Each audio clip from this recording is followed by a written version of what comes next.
Welcome to One Man's Trash, the podcast about collecting everything. I'm Levin Parker, I'm Michael Cortese. and today we're talking to a man who actually built a collection to go to war with. He's known as World War Wisdom on TikTok and YouTube, where he has almost 600,000 and almost 700,000 followers, respectively, which, damn, that's impressive. Wow. The host of World War Wisdom is with us here today, and he's going to tell us about his collection. Thanks so much for having me on today, guys.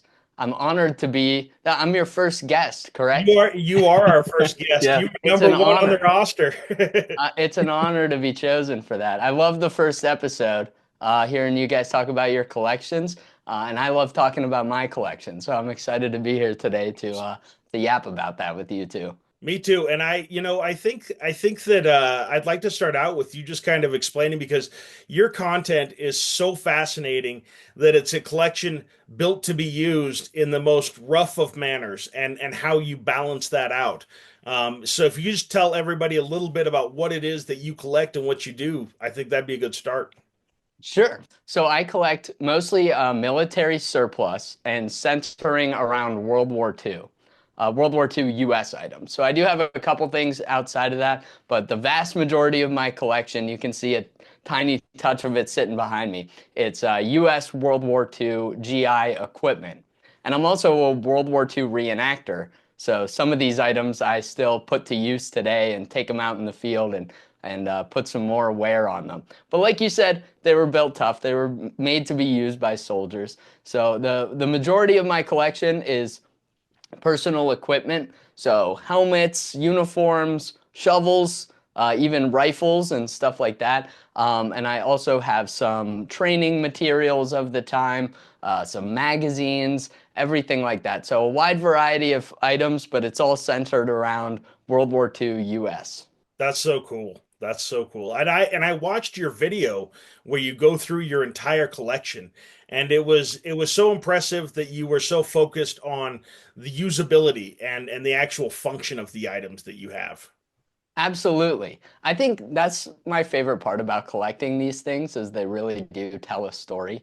And I don't know the history of most items in my collection in particular, like the exact soldier who owned them, and things like that. But when you look at these pictures from 80 years ago of people, liberating Europe and everything, and they're wearing that exact uniform that I have hanging in my closet, it's really Mhm. exciting for me. So that's what keeps me coming back. So, at what point did you start to think about creating a channel after this? Yeah, that's a great question. I get asked that a lot, and I don't have a great story behind it because my channel kind of started in a different direction. Like originally, Hmm. my channel, I started it during COVID lockdown. So, like a Yeah. lot of people, I was looking for something to do. People were consuming a lot of online content, and that seemed like a fun thing.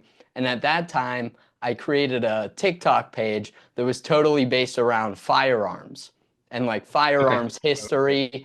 And I posted about that, some making posts like comparing maybe a modern submachine gun to one from World War II and how they've evolved. And then that page was called Gun Philosopher. So I would like pose questions to my viewers about the weapons, like which one would you rather take into battle, or how do you think this one influenced the other one? And then over time, I started talking about more and more World War II stuff since I had already developed a personal interest for that. Then I told my followers I was a reenactor. People were really interested. And eventually, over time, my page just gradually shifted in that direction. I ended up Interesting. changing my name and kind of making that my entire thing. So it was a gradual shift. It didn't just kick off as me wanting to be this World War II guy, but that's what it's turned into. And when do you think you found the most growth? I mean, so it shifted. Did it start off as popular as it is now? I know there's usually it No, takes a while to grow a channel, it but does take a while to grow, but I did see some success at first. When I made my page, it was kind of in the first boom of TikTok, okay. and I made an Instagram page before anything.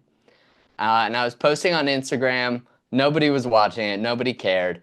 And still, Instagram is my smallest platform Mm. today. Hmm. I've just never figured that one out. Yeah. But um, I started posting on TikTok because the impetus for that was I had posted a video on TikTok as a joke to send to my girlfriend at the time, now my wife, of me like making a fake cooking video. And it was really like silly. I just made it and sent it to her as a joke, but I posted it publicly and it got thousands of views right Hmm. away. And I was like, well, the stuff that I'm putting effort into on Instagram doesn't get nearly this many views. What if I Mm. tried posting about, Yeah. actually putting some time into TikTok? Because at that time, I think nobody was really making informational posts on TikTok. It was still primarily dancing videos. I think they had just recently added the option to use your own audio, meaning you could record yourself talking. So that was kind of an untapped market. So once I started posting on there, um, they kind of blew up. Yeah. And I gained, I think within a couple months, I gained maybe 10,000 followers. And then that gave me once I knew somebody was watching my content, Yeah. that gave me the motivation to keep posting. So I'm glad it worked out from the beginning because who knows if it continued on that train like Instagram where nobody was looking Mm. at my posts, I Mhm. might have given up and moved on to something different. But something stuck. I found something that people were interested in, and I've stuck with that over time. And it's interesting how TikTok is dismissed as this silly dance thing, but truthfully, I think historical and educational content does much better on TikTok than almost any other social other than YouTube. Oh, But absolutely. yeah, I do want to ask though, because I'm so interested about the World War II marketplace and how difficult it is to find the things that you do in functional Mhm. quality, because you talk a lot about reproductions, and I had no idea that there was such an enormous market for World War II gear, that there was enough money in it to actually reproduce some of it. Yes. And the reproductions, they've been in existence for many years now, decades, but they still are somewhat newer. Like reenactors back in the 1970s, I think, is when World War II reenacting really picked up and got its start. So from there all the way through the 90s, I think, people were primarily using original gear because it was affordable, it was everywhere, you could get your hands on it. Even the stuff that today we consider to be extremely rare, back then you could probably still pick it up at a surplus store for pretty cheap. So Hmm. now that things have started to dry up, and that some of those original items are going up in price. We don't want to use them for reenacting. That's where the reproductions come in. So And I now, really noticed that. I think that's one of the most fascinating things to me about what you collect is it's a market that I've watched develop, because I remember being a kid in the 80s with like a little Ziploc baggie of coins and going around to garage sales and stuff. And at every garage sale, at every flea market, there was just a ton of military gear, a lot of it World War II. And oh yeah, it's just amazing to me that supply has really dried up and distilled down into some of those better pieces, just 20, 30 years later. right, right. And even further back than that, like a couple items that I have in my collection that were actually some of the first items I ever had were things that my dad had growing up because his family had gone and purchased them at a surplus store. Yeah. So like Mm. he would, play army with this helmet that he got at the local store, and I did the same with it when I was a kid. And now I have it in my collection still because it's an original World War II era helmet produced during the war. But they had so much of that after the war that it was all in surplus stores. People were buying it to same thing. I have his old school book bag, which again is an original World War II Yeah. pack, but they were so available at the time that was probably their cheapest option for a book bag. Yeah, So, and those Army Navy stores were everywhere. I mean, yeah. I think in my little town of Casper, I want to say we had like three or four of those well into the Mhm. 90s. It's just incredible. And I looked it up. There were 16 million active service members over the 5 years of World War, and that's just the United States. There were Right. 16 million active U.S. soldiers. That the amount of gear you're talking about there boggles the mind of what had to have been produced. It really does.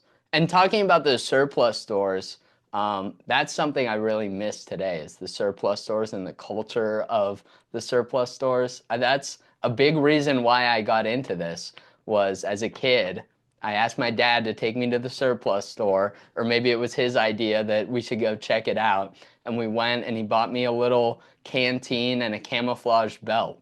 And Yeah. those were some of the first items I went out and picked out for my collection. And after that, like the rest is history. Every weekend it was, oh, Dad, can we go to the Army Navy store?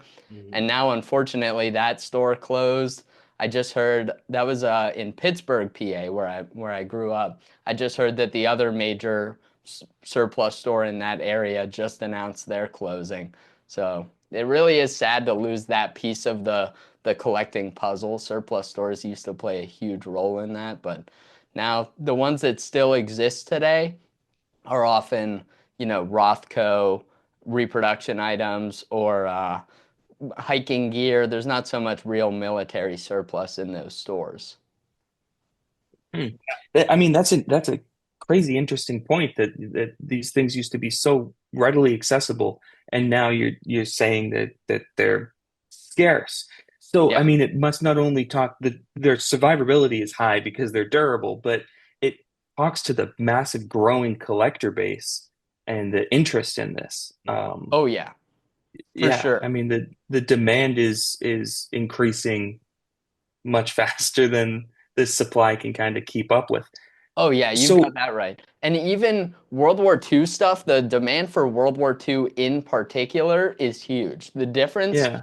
in desirability among collectors between something with 1945 stamped on it and 1946 after the war had Hmm. ended, Hmm. it's crazy. Everyone wants that World War II stuff. Even the identical items that were made during the Korean War, it's like, man, you can still buy those. They're super cheap. But people want that World War II stuff. It's so iconic. World War II, people grew up, even my generation grew up playing World War II video games and watching the movies and everything. So no matter how you got into World War II, it's definitely the most pervasive conflict in terms of collecting.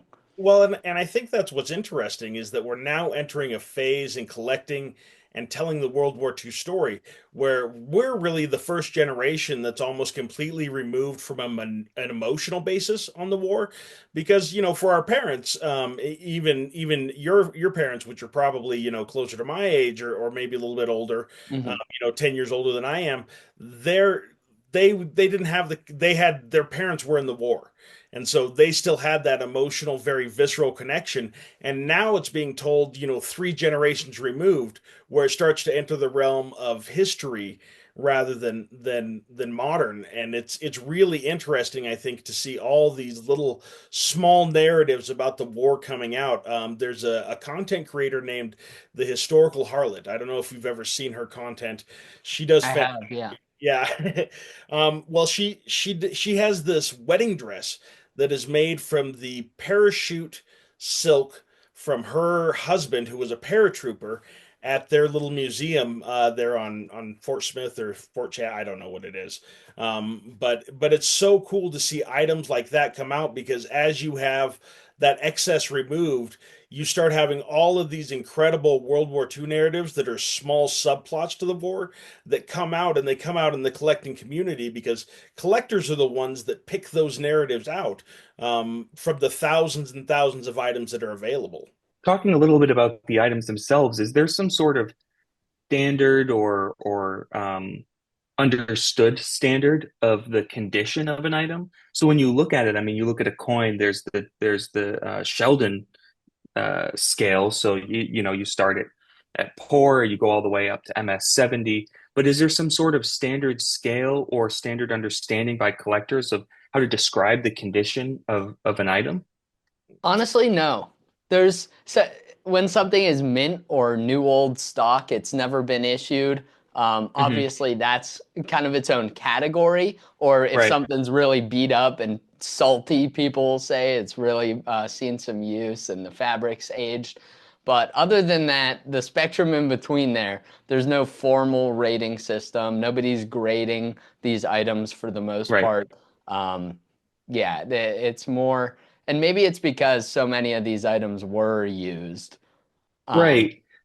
So how does that affect the value as compared to like a brand new unused item or a battle used item?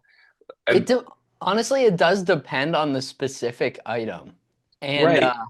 it does. And sometimes you'll get mint unissued stuff that isn't too different in price from a lightly used one. Whether or not it Mhm. was issued often doesn't make too much of a difference.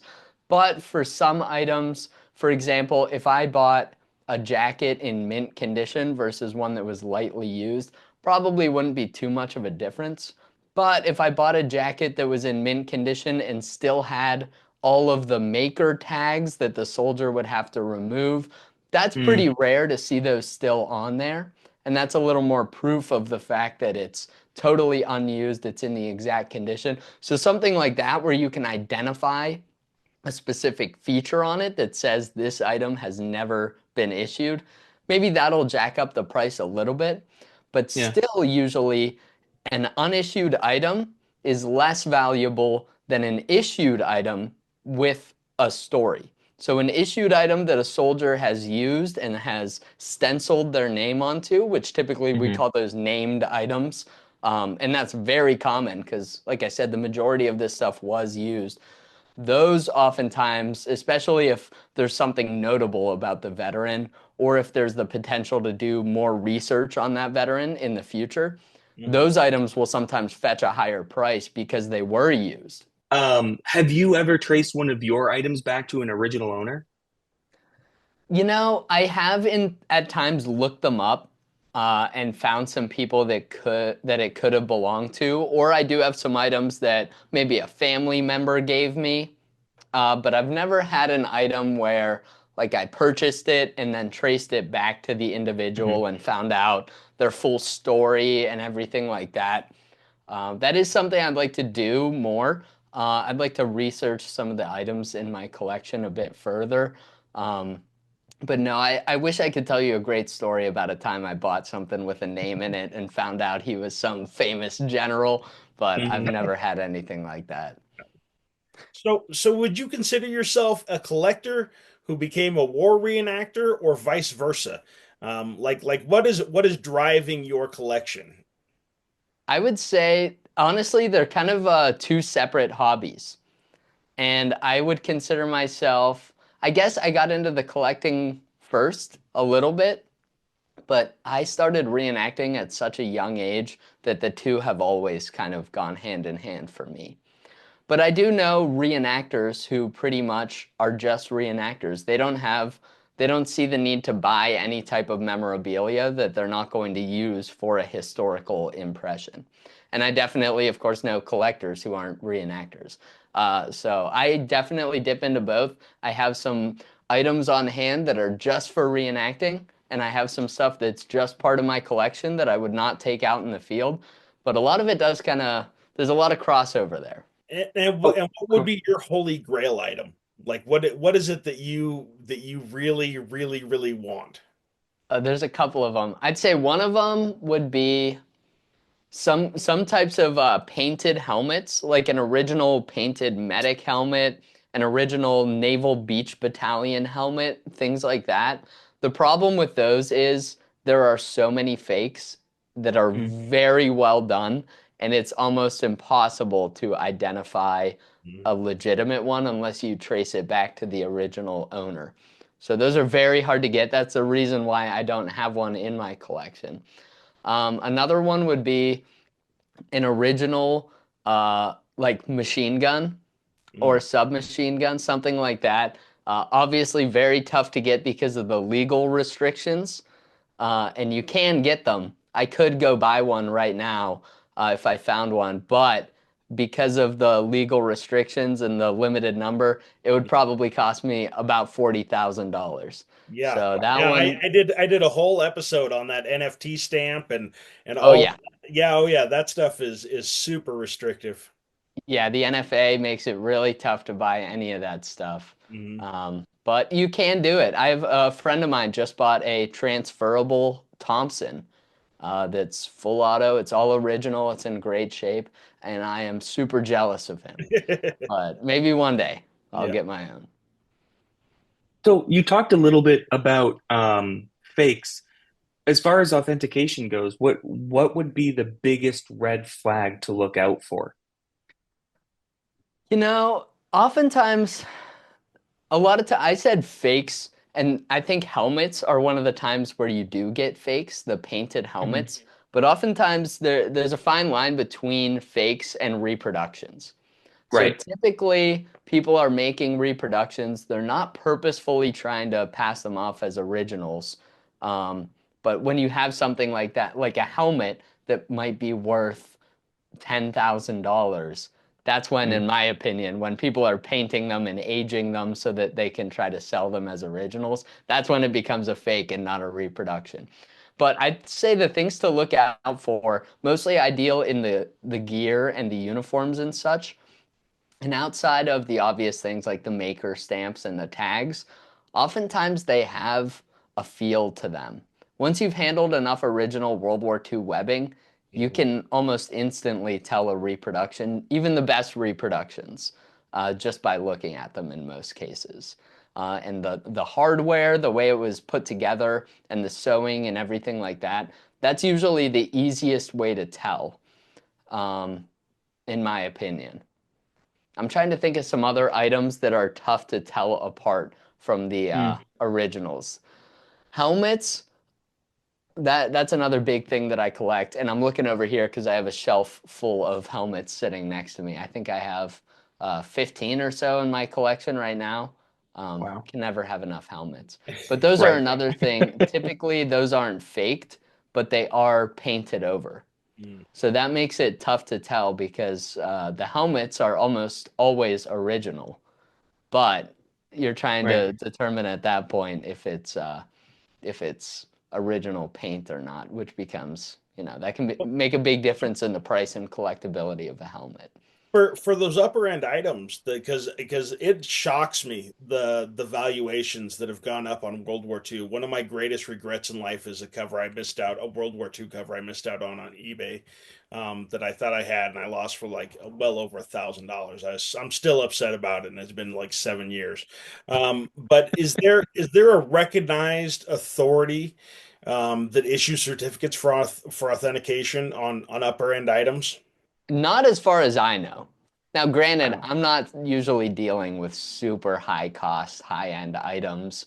So maybe if you ask somebody who frequented those auctions where they're selling those $16,000 helmets, they might have a better idea. But I'm not at that stage in my. Maybe once I keep getting some YouTube ad revenue, then I'll have a better answer.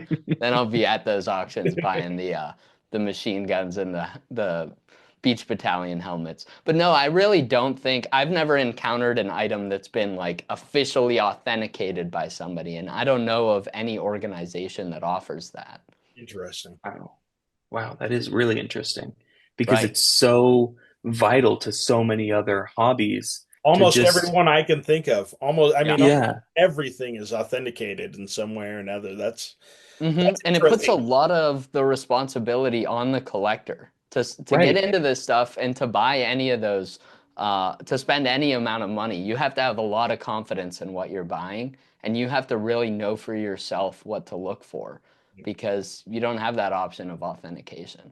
Well, but I think that's part of the attractiveness of the market too, Mm, because like that's very much. I'm a postal historian, and mhm. there is no way to really get an idea of valuation without just buying and selling thousands of covers. I mean, you just can't do it because there's too many factors, there's too many variables, and there are some things that are standardized that are worth X amount of dollars, but so much of it is so subjective that I feel like that part of it of being a connoisseur, of being somebody who is putting together something from vast experience, to me is incredibly satisfying as a collector, and I think drives a lot of what I find about collecting really interesting. Oh, definitely. Yeah, that's one of the things I love about it for sure. So then how's the online marketplace? Because you say you know the collector almost has to be the expert themselves, and you can feel the Right. material even on the best reproductions. When you're buying something online, how do you kind of um, create the confidence to buy something that could be, 100, 200, $300 where you don't know until Yeah. you receive the item if it's genuine or not? It can be tough, and I've gotten burned before for sure, as I'm sure most collectors have in this space. But there are things to look out for.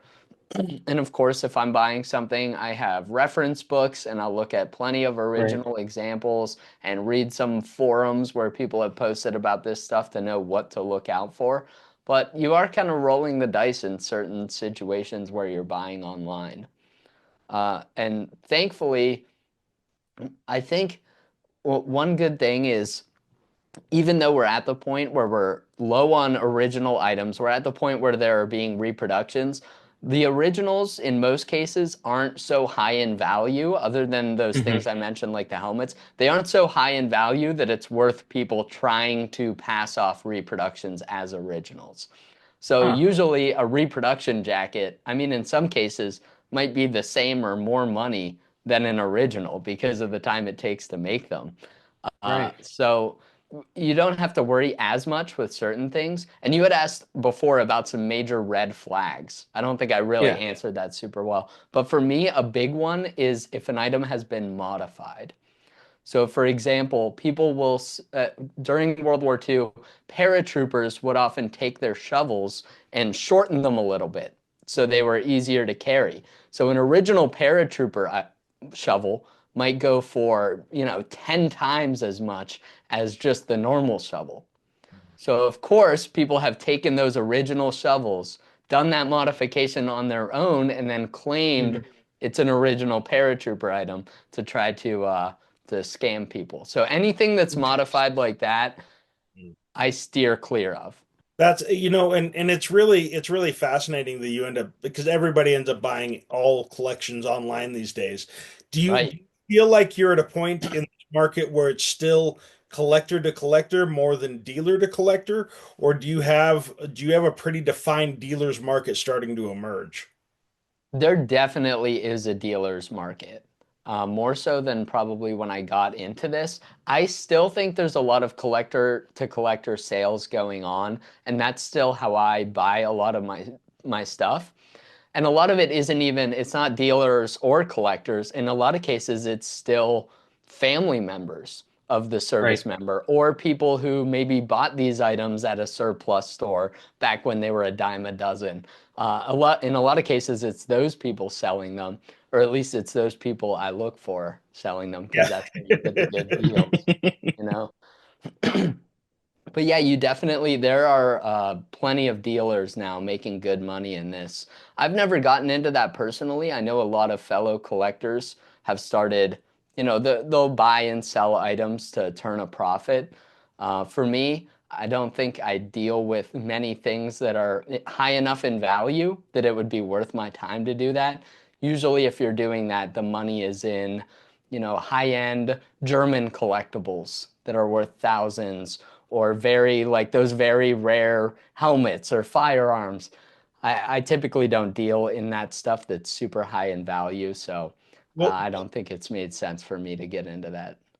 speaking of German items, what's your feeling, what's your opinion as a collector on the taboo nature of some of the market on German items in World War II? Do you feel like it's excessive? Do you feel like it should be in place? I mean, where do you come down on it? It can be excessive, and I mean, objectively, it's a little bit weird. It's something from this dark part of history, and the fact that people want to own that, it can be off-putting to some people. But personally, I don't see anything wrong with collecting those items. It's normal to want to own commemorative pieces from a time in history like that, no matter how dark. And also, a lot of the items that are in the US today that these collectors are buying and selling, they were taken as war trophies by US Mm. soldiers to commemorate their victory over the Germans. So, in a lot of cases, just owning these items isn't endorsing any type of political message. Oftentimes, maybe these collectors got their start owning a German flag that their grandpa brought back from the Second World War that they captured while they were over there, and they wanted to build out that collection. So I don't think there's necessarily anything like inherently sinister about wanting to buy those items, but you definitely have to be careful with how you display them and how you present your collection when you're dealing with things that are so sensitive and represent such a dark time in history. You do, and I think it's important to me to realize that by putting a taboo on something, you're actually imbuing it with power and not taking it away. I am a very big believer that sunlight is the best disinfectant.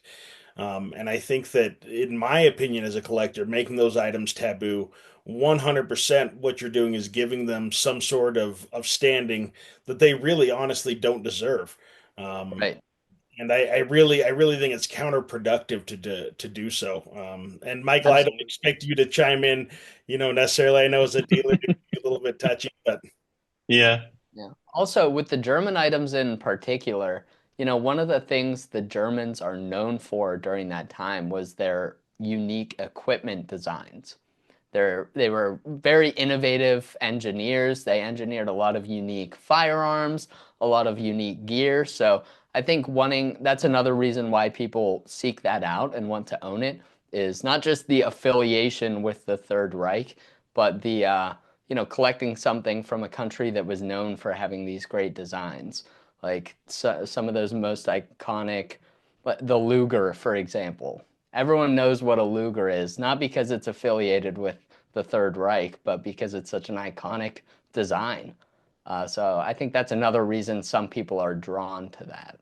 and I think that's true of all their marketing. I mean, I think World War II German marketing in general and their design and the brutalism of it, and it Oh was yeah, just a really compelling imagery that was put out by Germany. And I think there's a lot to be learned by understanding what was effective at such a horrible time, and I think that by covering up what was effective and what was working, is a really scary thought. But it's one of absolutely. those things you deal with as a World War II collector, and you see the same thing with Vietnam collectors and all that. And I think it's really sad that we have to really step around it. I absolutely agree. Yep.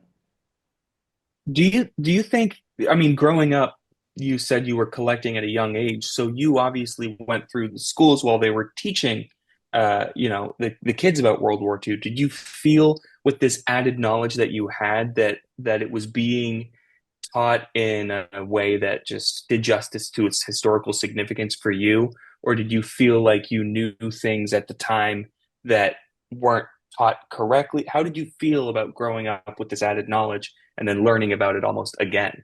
Yeah, that's a great question. And yeah, to give a little more background, I started getting into this stuff when I was about 8 years old. So it really was Hmm. most of the time I was in school. I had some added familiarity with this compared to the other students. And I do remember covering World War II many times throughout my time in school. I think one of my pet peeves now is when people today say, they're not teaching this stuff in schools. And I do agree that they could certainly do more to teach people about this, but they definitely are teaching this stuff in schools. Yeah. And I remember studying World War II a number of times. There were actually multiple times where I brought my collection into school to give a Wow. presentation to my peers while we were covering a World War II unit. And I definitely remember anytime World War II came up, it was like, okay, good, I'm getting an A on this paper. Easy. I already know what I'm doing. I don't need to pay attention. We're covering World War II, so it'll be a fun unit, and then I'll get an A on the paper and ace the test because I did study that stuff so much in my free time. Um, but yeah, I do often hear people saying stuff like they don't teach this in school today. And I don't think that's always the case. I know my wife is actually a teacher and she teaches third grade. And even in her class, she teaches about veterans and history, not so much World War II specifically. They don't really cover that until you get a bit older. But I even went into her class at one point to give a presentation about World War II veterans on Veterans Day, some local Hmm. guys who lived in the area and their stories, and the students were very interested. So I think we should keep doing more stuff like that in schools to Yeah. teach people about that history. But I think saying that nobody's taught that stuff these days does a bit of a disservice to the teachers who are keeping that information alive. Mhm. Great. Yeah. Yeah. No, that's an excellent point and answer. Do you Um, have a hard time watching World War II movies with historical inaccuracies, being a reenactor? Yeah, I definitely do. I had not seen the movie Hacksaw Ridge until the mm, other day. I watched it for the first time. I was with my wife and my editor who does my videos. He was in town, and I'm like, let's sit down and watch it. And of course, the whole time I'm going, oh, he wouldn't have had that weapon. That uniform, they would have phased that out by then. He would be wearing the other kind. So they probably got fed up with that pretty quickly. But it is sometimes hard to overlook those little details to understand the story and get the message of a movie when I'm so familiar with the clothing articles and the gear of the time. But I do make an effort usually to put that stuff aside when I'm watching a movie like that and just enjoy the plot line and understand that they didn't make the movie for a nerd like me. They made it for the general audience. well, on that point, what would you say from what you have watched is the most historically accurate or at least timepiece accurate movie or show? I mean, Saving Private Ryan is great. Hmm. Especially the Omaha Beach depiction. There were a couple small things they got wrong, but they got a lot right there. Um, all the miniseries, Band of Brothers, The Yeah. Pacific, Masters of the Air, incredibly well done. Those are all great. Again, there's maybe some small inaccuracies here or there, but even I'm hard pressed to find something they did wrong, even the That's smallest terrific. details in those things. And then the movie Fury, that one's kind Mm, of a mixed bag. I think the uniforms and some of the combat depictions and stuff, like the parts where they're moving through the towns in Germany. I have some videos on my page where I put a side by side with the footage from Fury and original World War II footage to show just how similar it is and how they recreated those scenes and the vibe in Germany at that time. But that movie also has some really like the ending battle scene. I don't know if you two have seen that movie, but it was a hmm. bit inaccurate and unrealistic outside of just historical accuracy. It's like Yeah. a tank crew shooting down hundreds of Germans who are running blindly into their machine gun fire. So stuff like Yeah. that, not every movie gets it all right, but those are some of the best ones in my opinion that have ever been made. So where would I mean if you had a one wish that you could make about World War II collecting, what would you change Hmm. about your field if you could just wave a magic wand? If I could make wave a magic wand, I think I would make it so that the World War II uniforms were in what we call today human sizes. Back then, guys were really skinny, and I have Hmm. so many pairs of pants in my collection, for example, that are 28-inch waist. What Oh, adult wow. today is wearing a 28-inch waist, Um, Yeah. and that's in like the way we would size dress pants today. So really that's like a size 26 waist in a modern pair of jeans. So the stuff back then is really small. And if you're a tall guy or if you're a bigger fella, finding stuff that can fit you is incredibly hard. Now, thankfully, I'm a pretty slim guy and I'm not particularly tall. So I can usually find original stuff that'll still fit me so I can sport it for reenacting purposes or whatever. But even I struggle at times to find stuff that's in large enough sizes just because everyone back there then was so tiny.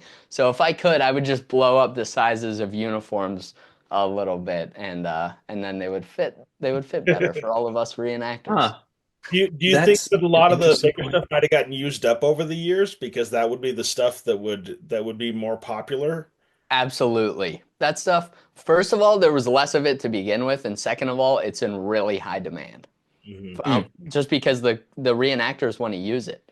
So like the same uniform, depending on the size, it could go for 4 times as much if it's in a really big size. For somebody who has trouble finding uniforms, they might pay big bucks to get, a pair of pants that'll actually fit them from the time period compared to just a collector who wants to buy any size. I have some pairs of pants that are original in great condition, and they'd probably sell for $10 because no human today could wear them, and that's where most of the demand comes from, people who want to actually wear them. So How does restoration work? Because you're wearing this stuff to reenact it. You got to assume life happens. There might be a rip here, a tear there. If right. something rips during the reenacting, do you leave it as is because repairing it is altering it, or do you have it repaired? That's a good question. Typically, in that specific case, we probably would repair something.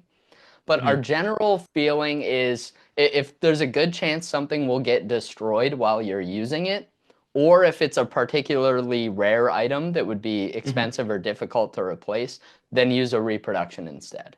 That's what we Okay. try to do. With that being said, I do usually wear like an original shirt, an original pair of pants, stuff like that. So that could get Hmm. damaged. But again, the pairs of pants I wear, I usually buy them for 20 bucks. They're still Hmm. readily available. I could replace them without any Yeah. trouble. So I don't feel that bad putting a little wear on them. Yeah. Um, and for something else, I keep going back to helmets. That's the most common thing that I would say people restore for Mm. reenacting purposes. And typically, these helmets, they've been repainted many, many times over the years. They've seen some wear during the time in the service. The ones that were produced for World War II, many of them were used all the way through Vietnam and then some. Mhm. So oftentimes, when you strip down a helmet, some people will say, no, no, no, don't remove the original paint. But unless it's a really great example of the original paint, that paint probably isn't adding any value or Mm. anything to the helmet. It's probably not even the original paint from World War II in most cases. So Mm. that's a common example where we will take something and strip it down and repaint it and kind of restore it back to its original condition for our use. Interesting. That's fascinating. I definitely want to thank you for coming to talk to us today. I actually have a couple of World War II patriotic envelopes uh, Oh, cool. that I'll be sending out to you Oh, as a no way. Thank you thing so on much. the podcast. We really appreciate it. Oh, that's awesome. They're a lot of fun, and you can actually find them in got thousands, if not, what do you think, tens of thousands, Michael, designs. Yeah. Yeah. It's a Absolutely. lot. Yeah. But I Th- appreciate you telling us everything about what you've done today because it's been so fascinating. Thank you guys so Yeah. much for having me. I really had a great time talking to you. So let me know. I'll come Absolutely. back anytime. You guys are great. Awesome. Appreciate it. Sounds great. It was great to meet you. Thank you so much. Thanks so much again for having me on, guys. For anyone who's watching, if you want to see more of me talking about World War II stuff, I do that on Instagram, Facebook, on YouTube, and TikTok. At all of those platforms, it's at World War Wisdom. So just search me up at World War Wisdom. I post about my collection, about World War II history, and about the World War II reenactments I go to. So definitely give me a follow on there and keep up with the stuff I'm posting. Thanks again, man. Appreciate it. Fantastic. Absolutely. Thank you so Thanks. much.